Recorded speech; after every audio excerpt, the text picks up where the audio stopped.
Very good morning बच्चा party. एक बार फिर से आप लोगों का स्वागत है हमारे YouTube channel Piyush JEE math में।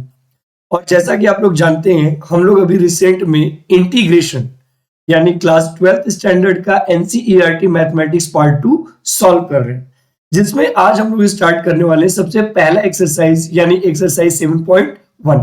तो बेटा एक्सरसाइज 7.1 को स्टार्ट करने से पहले वही 3 पुराने इंस्ट्रक्शन मैं आपको देना चाहूंगा, प्लीज फॉलो इट। पहला और सबसे महत्वपूर्ण इंस्ट्रक्शन कि सभी लोग अपने सामने एनसीईआरटी की बुक खोलकर बैठेंगे। दूसरा सबसे महत्वपूर्ण इंस्ट्रक्शन कि प्लीज पेन और पेपर लेकर बैठिए, ताकि कोई इंपॉर्टेंट कॉन्सेप्ट बीच में आपको समझाया जाए तो आप उसे सिंप्लीफाई कर सकें या उसे लिख सकें, या कोई क्वेश्चन बीच में दिया जाए तो आप उसे अटेम्प्ट कर सकें। और तीसरी सबसे महत्वपूर्ण बात कि कोई भी पॉइंट यदि आपको समझ में नहीं आता है तो प्लीज वीडियो को रिवाइंड करिए और वापस से देखने की कोशिश करिए। तो चलिए बहुत ज्यादा समय को बर्बाद न करते हुए अपना क्लास आरंभ करते हैं। तो आज का हमारा टारगेट क्या है बच्चा पार्टी? आज का टारगेट है हमारा एक्सरसाइज 7.1। तो एक्सरसाइज 7.1 को स्टार्ट करने से पहले हमें थोड़ा सा समझना पड़ेगा कि आखिर सब्स्टिट्यूशन मेथड होता क्या है। अच्छा, एक चीज आप लोग अपने दिमाग में याद रखिएगा कि ये जो सब्स्टिट्यूशन मेथड है ना, हमें ये समझना पड़ेगा कि आखिर यह सब्स्टिट्यूशन मेथड होता क्या है, पहली चीज। और दूसरी चीज, किसी भी क्वेश्चन में सब्स्टिट्यूशन मेथड लगाते कैसे, थोड़ा बड़ा ही ध्यान लगाकर समझने की कोशिश करिएगा, क्योंकि सब्स्टिट्यूशन मेथड जो होता है वो हमारे पास दो टाइप का होता है। ठीक है, अब सब्स्टिट्यूशन मेथड को समझने के लिए सबसे पहले आपको कुछ बातें समझनी पड़ेंगी। जैसे मान लीजिए हमारे पास एक फंक्शन है f of x is equal to sine 3x। मैंने एक एग्जांपल लिया, f of x is equal to मैंने लिखा साइन 3x। अब एक बात बताओ बेटा, यदि मैं x is equal to 30 degree डालूं, जब मैं फंक्शन में x is equal to 30 degree डालूंगा तो देखो ये क्या हो जाएगा, ये हो जाएगा साइन 3 इंटू 30 डिग्री, क्योंकि x की जगह पर 30 डिग्री डालेंगे, और यह आ जाएगा साइन 90 डिग्री। सोचो बेटा पार्टी, मैंने फंक्शन में x की जगह पर 30 डिग्री डाला, यानी इनपुट डाला 30 डिग्री, लेकिन साइन को मिला 90 डिग्री। साइन को क्या मिला? 90 डिग्री। इसका मतलब कि 3x का जो आउटपुट होगा वह साइन का क्या होगा? इनपुट। तो एक चीज हमेशा याद रखिएगा कि किसी भी फंक्शन का वेरिएबल वह कंप्लीट हिस्सा होता है जो वह फंक्शन पर सीधा इंपैक्ट डालता है। जैसे अगर से मैं साइन के वेरिएबल की बात करूं तो बड़ा यह 3x है। क्यों? क्योंकि 3x की वजह से साइन पे प्रभाव पड़ेगा। एक और मैं एग्जांपल लूं, मान लीजिए मैंने लिखा f of x is equal to e के पावर 2x प्लस 5, और मैंने x की जगह पर 3 डाला। अब बताओ क्या e को सीधा 3 मिलेगा? जब हम x की जगह पर 3 डालेंगे तो ये आ जाएगा f of 3 is equal to e के पावर 2 इंटू 3 प्लस 5, और 2 3 जा 6 प्लस 5 हो जाएगा 11। तो ये हो गया e के पावर 11। देखिए मैंने इनपुट तो डाला 3, लेकिन e को मिला 11। तो हमेशा एक चीज याद रखिएगा कि किसी भी फंक्शन का वेरिएबल मतलब होता है वह हिस्सा जो फंक्शन को सीधा इंपैक्ट डाले। तो बेटा इनपुट में और वेरिएबल में अंतर है, ध्यान समझिएगा। इनपुट उस वेरिएबल की वैल्यू होती है, और वेरिएबल वह होता है जो फंक्शन को सीधा क्या डालता है? इंपैक्ट। जैसे मान लीजिए मैं यहां पर लिखूं, मैंने लिखा है यहां पर f of x is equal to 3x plus 1 के पावर x, या इसको थोड़ा और मॉडिफाई कर, थोड़ा इसको सिंप्लीफाई करने की कोशिश करते हैं।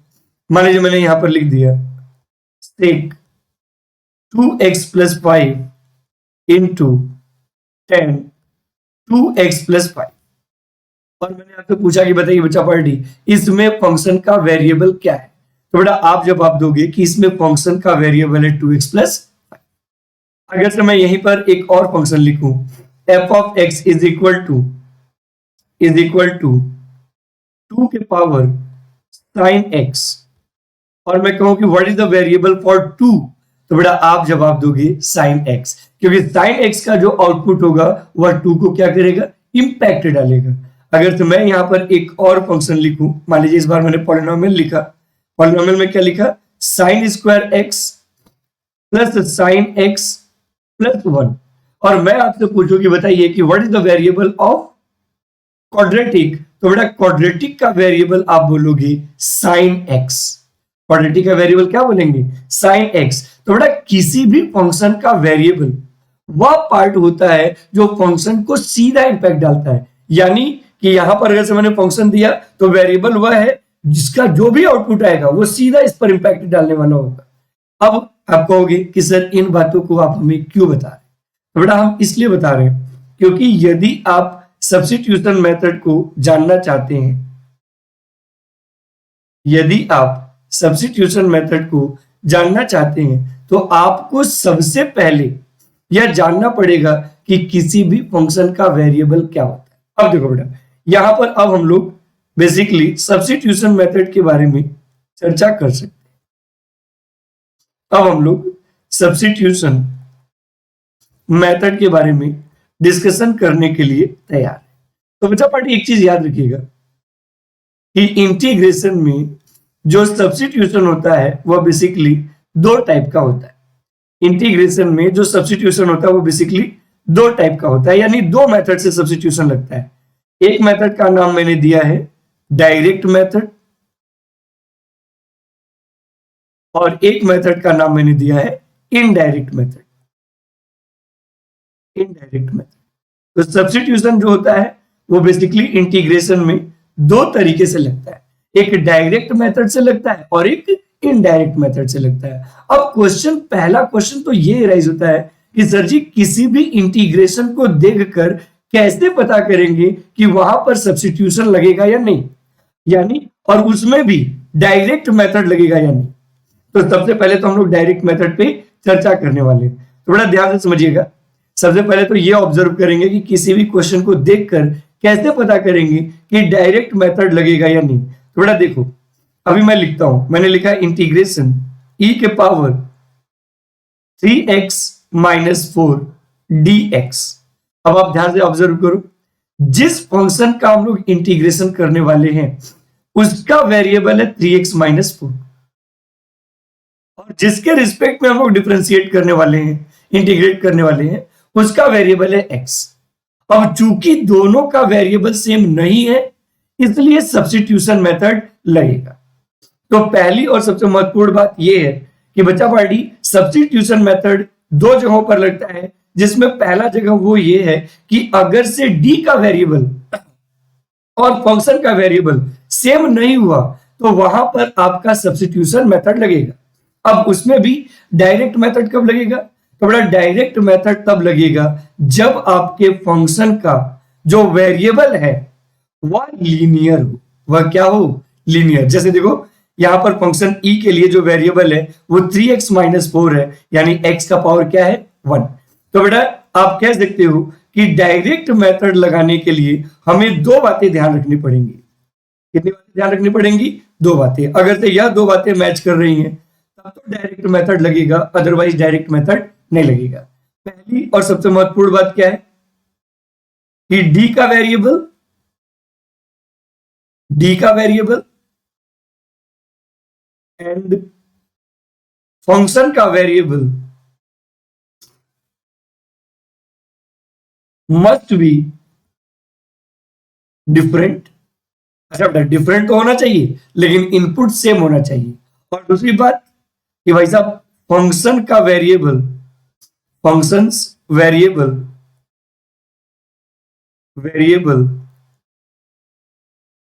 Must be linear. अगर से यह दो चीजें आपको दिख रही हैं तो मतलब अब सीधा सीधा है कि अब आप सब्स्टिट्यूशन मेथड लगा सकते हैं। अब क्वेश्चन ये राइज होता है कि सर ठीक है, हमें यह समझ में आ गया कि किसी भी क्वेश्चन को देखकर कैसे पता करेंगे कि सब्स्टिट्यूशन मेथड लगेगा या नहीं। अब जैसे मान लीजिए मैं एक लिखूं तो आप अपना जवाब यस या नो में दीजिएगा और बताइए कि यहां पर सब्स्टिट्यूशन मेथड लगेगा या नहीं। मैंने लिखा integration sign 2x minus 7 dx। दिमाग की बत्ती जलाकर सोचिए बच्चा पार्टी कि इस जगह पर सब्स्टिट्यूशन लगेगा या नहीं।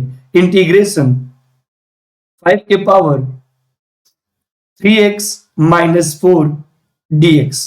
आप अपने दिमाग की बत्ती जलाकर सोचिए कि इन तीनों क्वेश्चन में direct method is applicable or not. Cosec x plus 1 into cot x plus 2 dx। अब आपसे रिक्वेस्ट है कि प्लीज आप सोचिए कि इन तीनों जगहों पर सब्स्टिट्यूशन लगेगा या नहीं। तो अगर से मैं देखूं तो यह दोनों एक्सपेक्टेशंस को फुलफिल कर रहा है। डी का वेरिएबल और फंक्शन का वेरिएबल डिफरेंट भी है और फंक्शन का वेरिएबल लीनियर भी है। अब क्वेश्चन ये रहता है कि सर ये सब तो ठीक है, अब एक बात बताइए कि सब्स्टिट्यूशन मेथड हमने ये तो देख लिया कि डायरेक्ट मेथड कहां लगेगा। अब हमें ये बताइए कि डायरेक्ट मेथड अप्लाई कैसे करेंगे। तो बेटा डायरेक्ट मेथड अप्लाई करने के लिए हम लोगों को एक्सरसाइज 7.1 पे चलना पड़ेगा, क्योंकि उसमें कुछ क्वेश्चंस ऐसे हैं जो डायरेक्ट मेथड को प्रमोट करते हैं।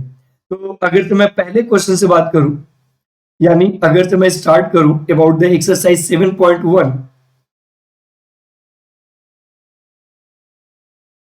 एक्सरसाइज 7.1 सही है, यहां से हमें शुरुआत करना है। तो जब एक्सरसाइज 7.1 से हमें शुरुआत करना है जी, तो देखिए क्या कर रहा है, find anti derivative. Anti derivative का मतलब ही इंटीग्रेशन होता है। तो क्या कर रहा है क्वेश्चन में कह रहा है कि find anti derivative, anti derivative bracket में दिया है और इंटीग्रल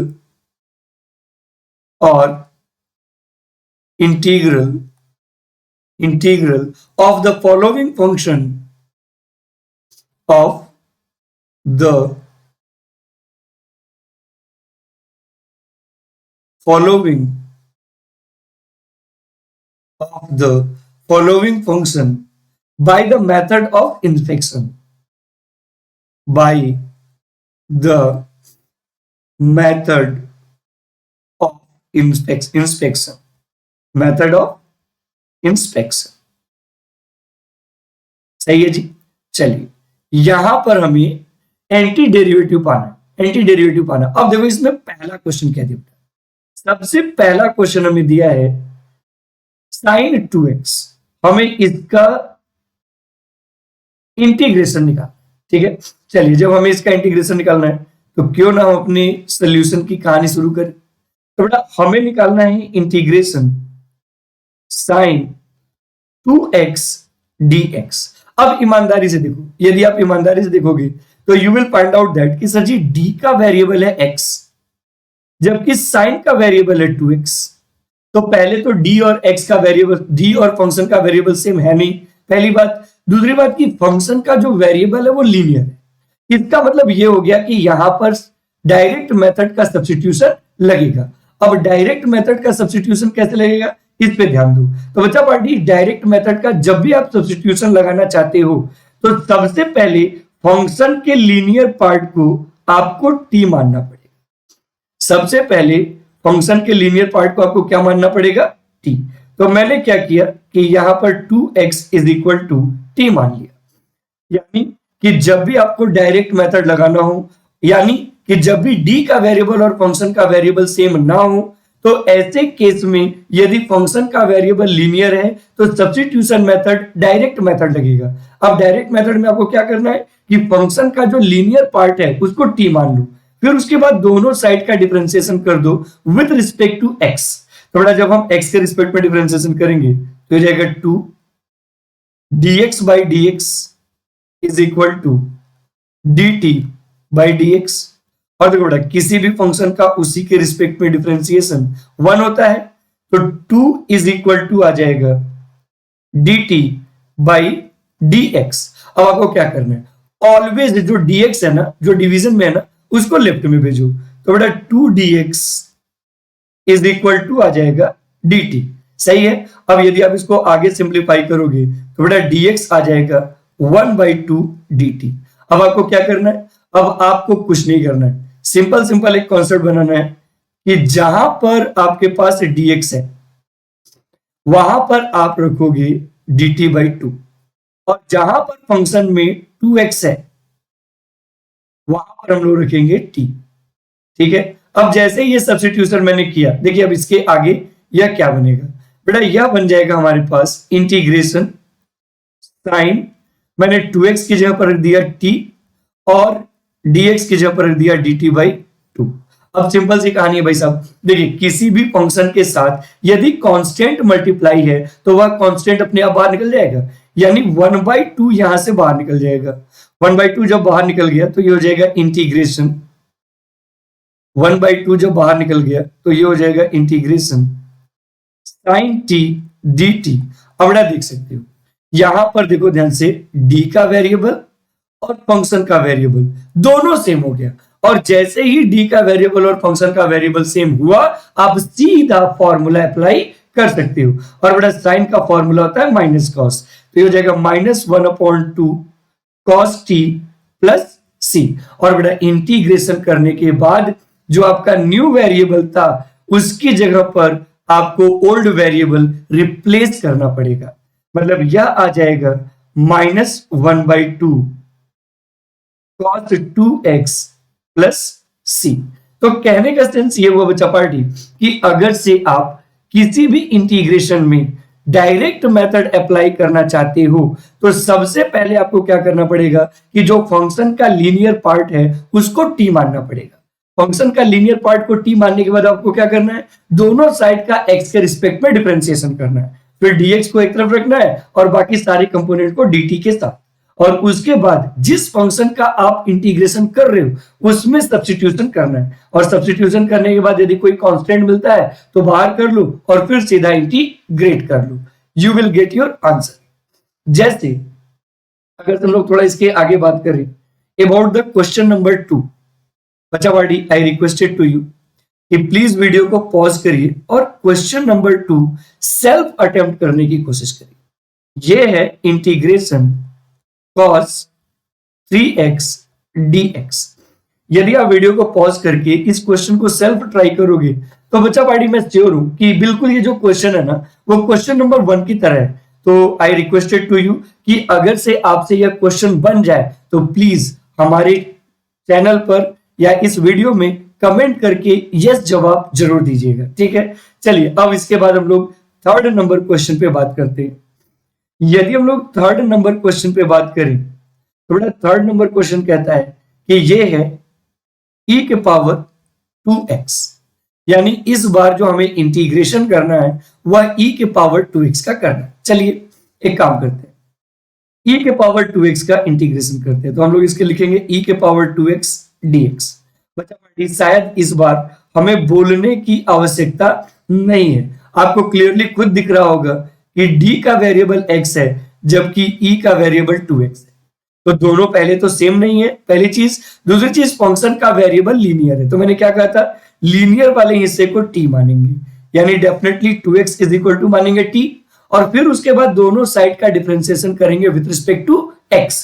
तो बेटा जब x के रिस्पेक्ट में डिफरेंशिएट करेंगे तो यह 2 into 1 आएगा, क्योंकि x का x के रिस्पेक्ट में डिफरेंशिएशन 1 हो जाएगा, इज इक्वल टू आ जाएगा dt बाई dx। अब यह जो dx डिवीजन है बेटा वह लेफ्ट में आके क्या हो जाएगा, मल्टीप्लीकेशन। तो देखो यहां से क्या हो जाएगा, 2dx is equal to dt, और एक चीज समझो dx को छोड़कर बाकी सारे कंपोनेंट आपको राइट में शिफ्ट करना पड़ेगा, मतलब dx इज इक्वल टू आ जाएगा 1/2 dt।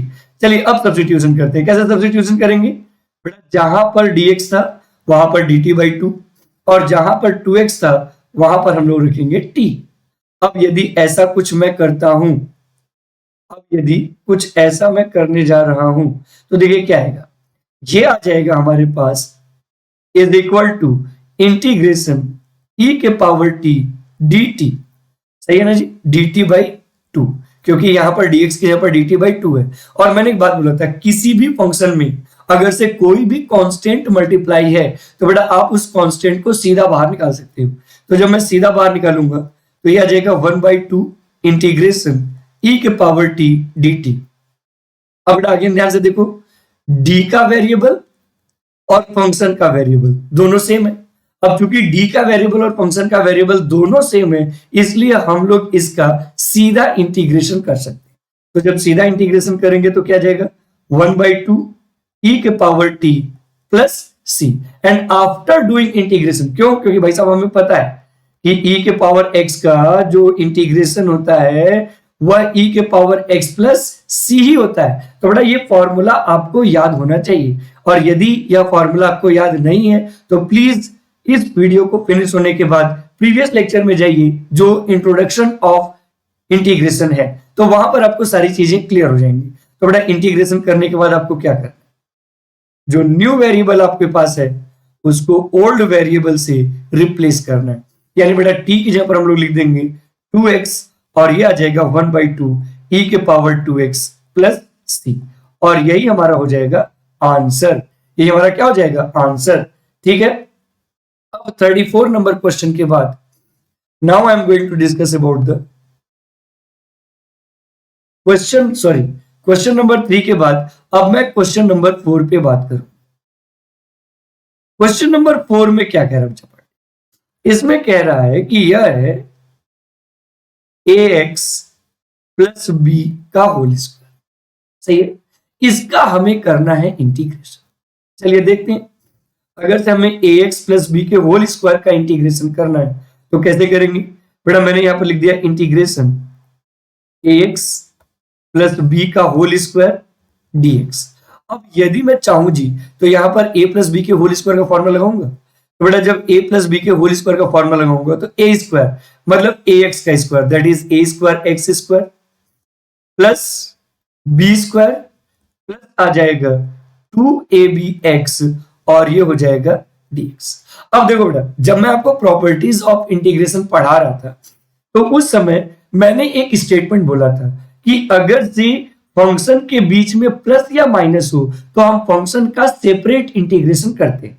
तो जब हम फंक्शन का सेपरेट इंटीग्रेशन करते हैं और जब हम यहां पर सेपरेट इंटीग्रेशन करेंगे तो बेटा ये आ जाएगा integration a square x square dx plus integration b square dx plus integration 2ab dx। अच्छा बेटा यहां पर बीच में x भी होगा, 2abx dx।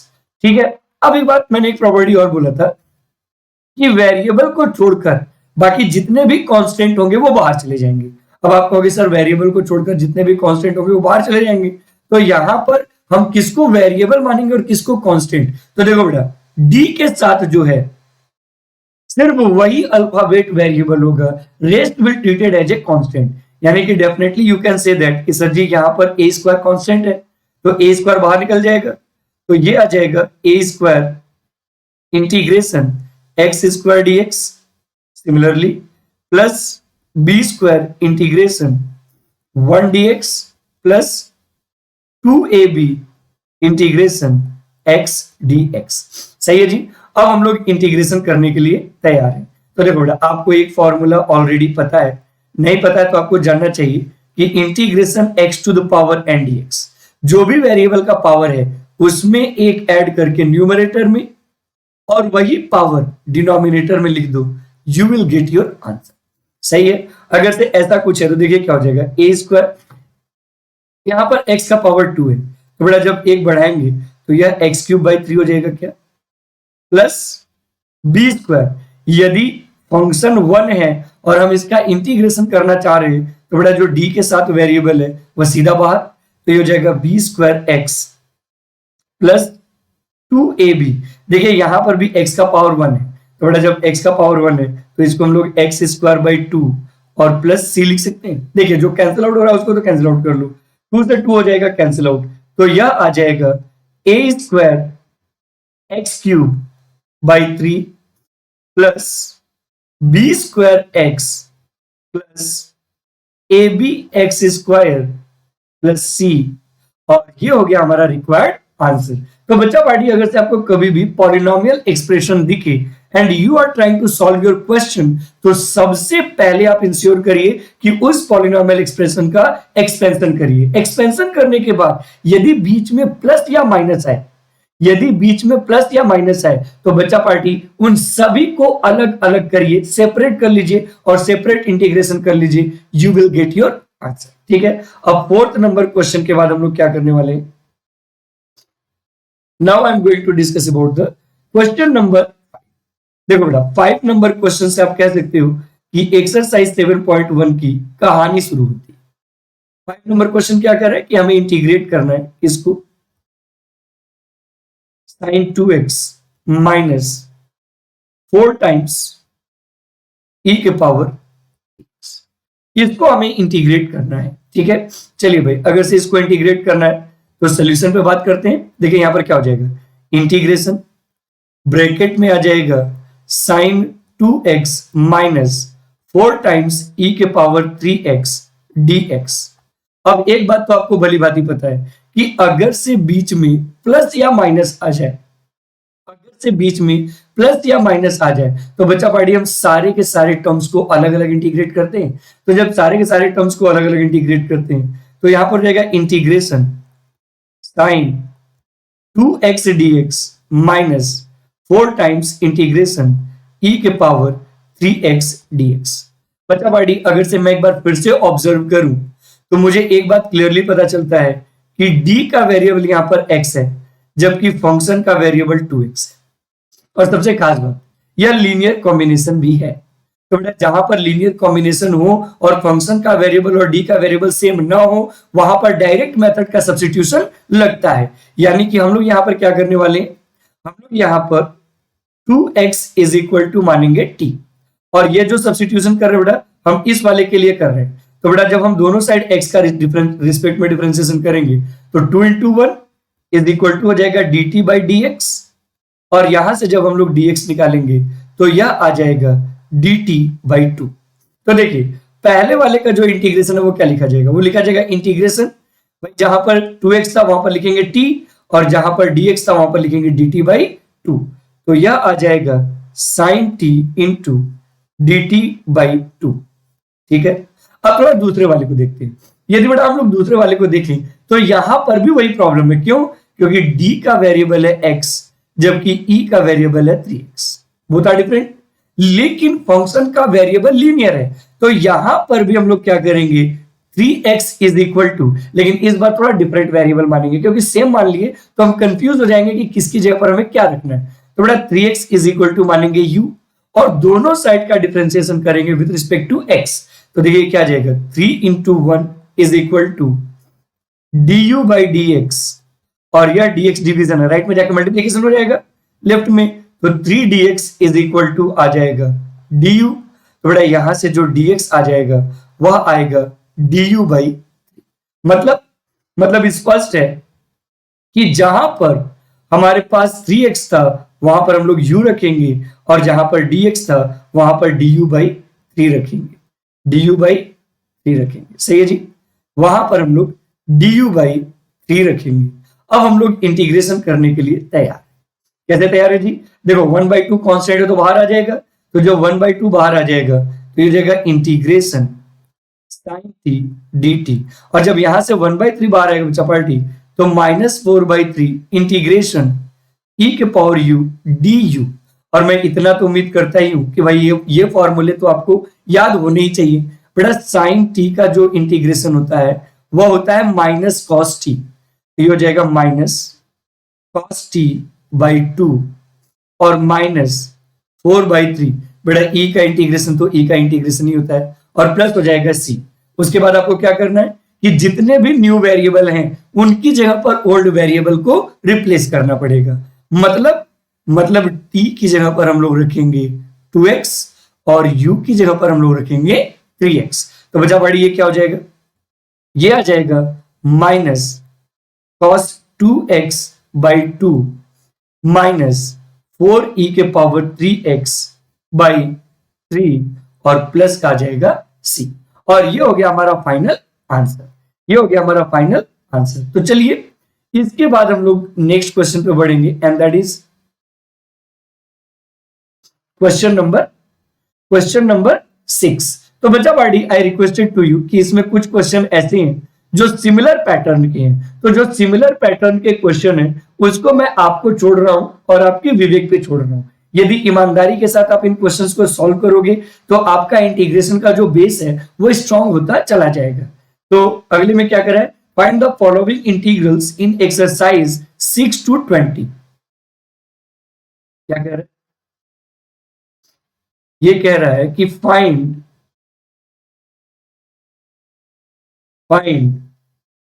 The following integrals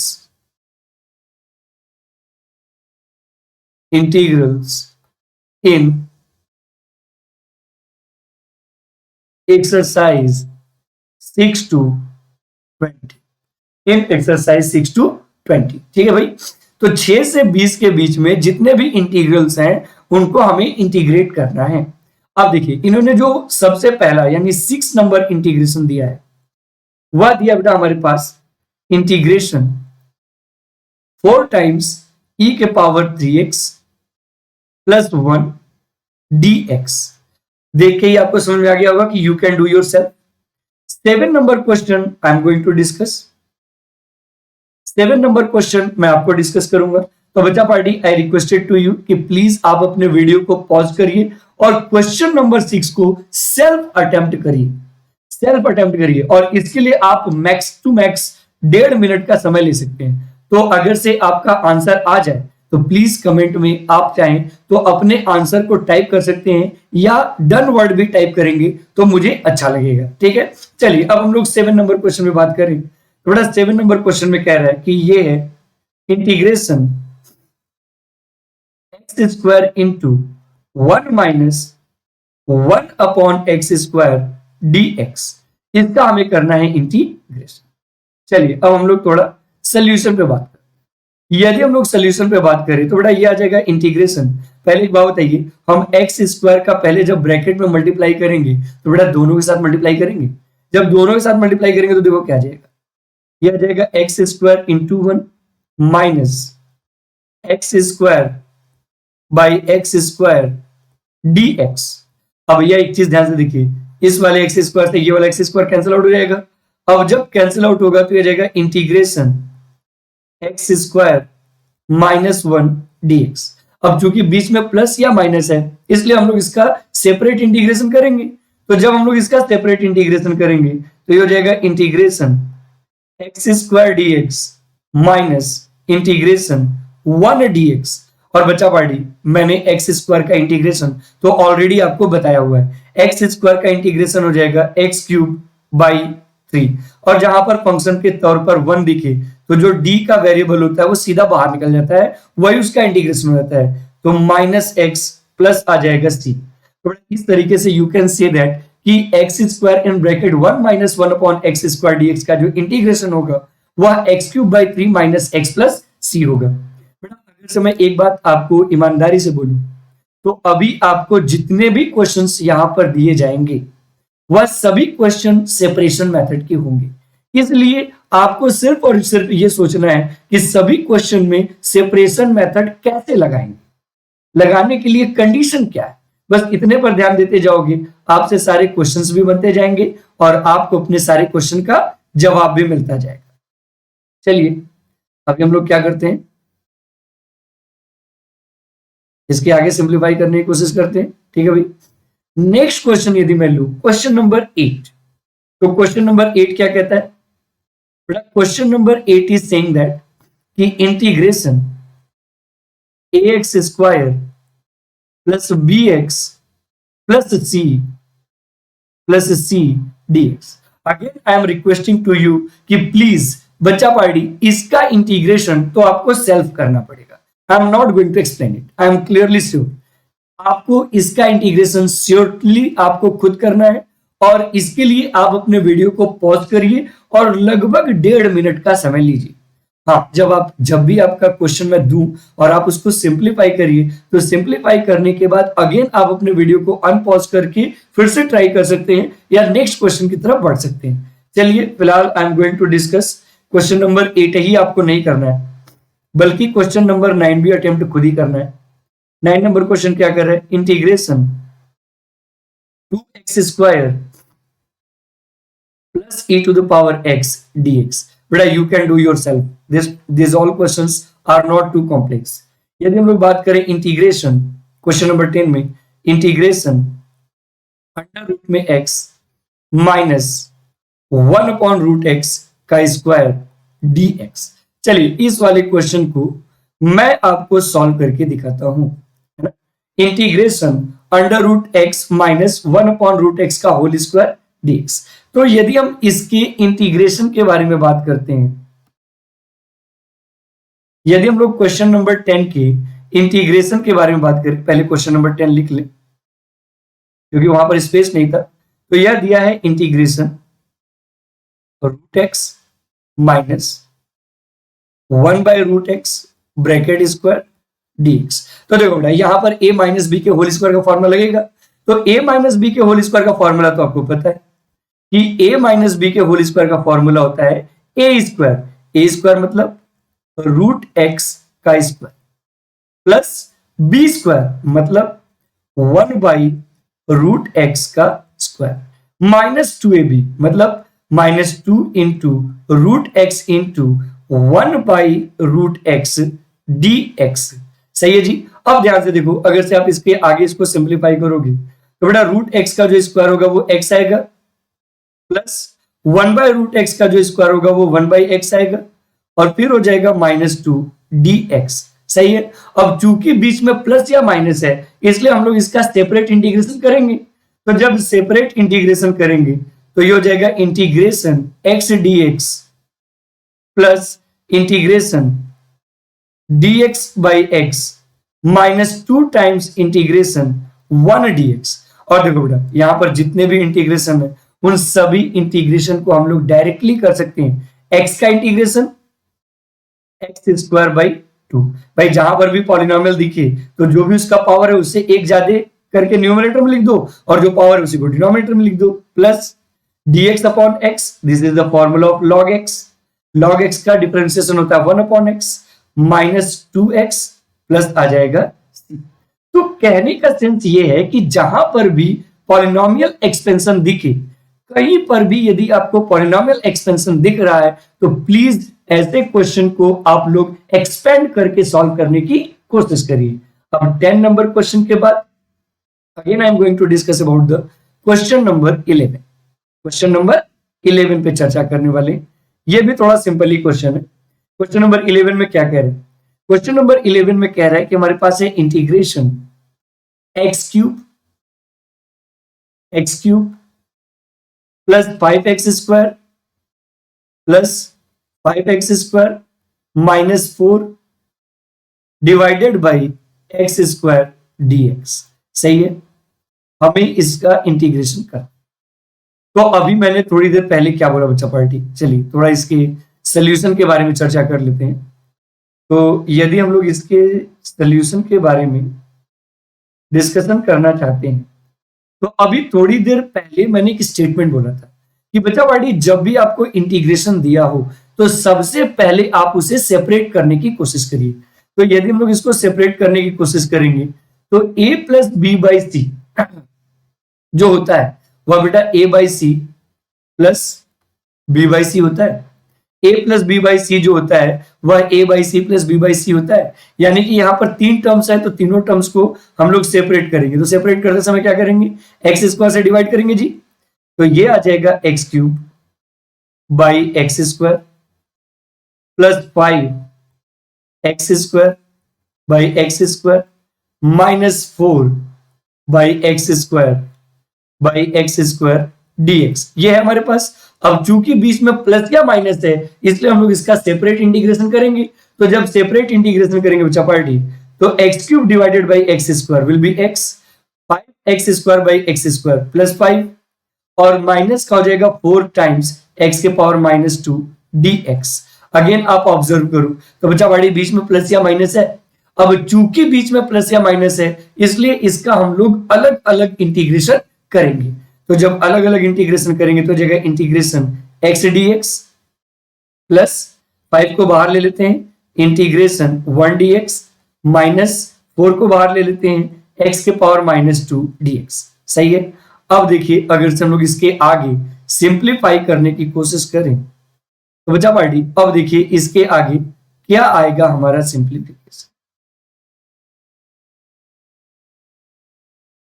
यदि अब हम लोग इसको सिंप्लीफाई करने की कोशिश करें तो देखो बेटा यहां से x का इंटीग्रेशन आ जाएगा एक्स स्क्वायर बाई 2, ठीक है, प्लस का हो जाएगा 5, 1 का इंटीग्रेशन तो जो d का वेरिएबल है वही सीधा बाहर, -4 टाइम्स, देखिए ये भी पॉलिनोमियल है तो बेटा जो भी पावर है उसमें 1 ऐड करेंगे तो -2 + 1 इज -1, तो x के पावर -1 और जो पावर में है वही नीचे भी लिखा जाएगा, तो बेटा माइनस और माइनस हो जाएगा प्लस और ये जाएगा +c।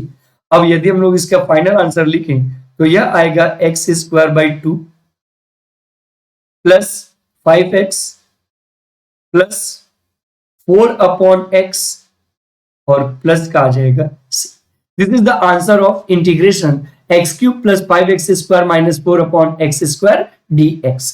तो बच्चा पार्टी जाते जाते मैं आपको सिर्फ और सिर्फ एक क्वेश्चन देता हूं and that is question number 12। जाते जाते मैं आपको सिर्फ और सिर्फ एक क्वेश्चन देता हूं that is question number 12। Try yourself, question number 12 को खुद से ट्राई करिए। क्वेश्चन नंबर 12 क्या कह रहा है? क्वेश्चन नंबर 12 कह रहा है कि ये है integration x³ plus 3x plus 4 divided by √x dx। I requested to you कि प्लीज इस क्वेश्चन को आप लोग सेल्फ सॉल्व करने की कोशिश करिए। तो आज के लिए बस इतना ही करते हैं, मिलते हैं नेक्स्ट क्लास में एक्सरसाइज 7.1 क्वेश्चन नंबर 13 ऑनवर्ड्स के साथ। तो बच्चा पार्टी जिस तरीके से आप लोगों ने हमारे YouTube चैनल पर इतना प्यार और दुलार दिया है, इसे कंसिस्टेंटली इसी तरीके से बनाए रखिए ताकि हम इसी ऊर्जा और उत्साह के साथ अपनी सारी बातों को आप तक पहुंचा सके। तो stay tune on my YouTube channel Piyush JEE math for getting all updates. तो आज के लिए बस इतना ही करते हैं, मिलते हैं नेक्स्ट क्लास में एक्सरसाइज 7.1 क्वेश्चन नंबर 13 ऑनवर्ड्स के साथ। Thank you and thank you very much. Thank you बच्चा party, thank you very much for your great love and support. Thank you.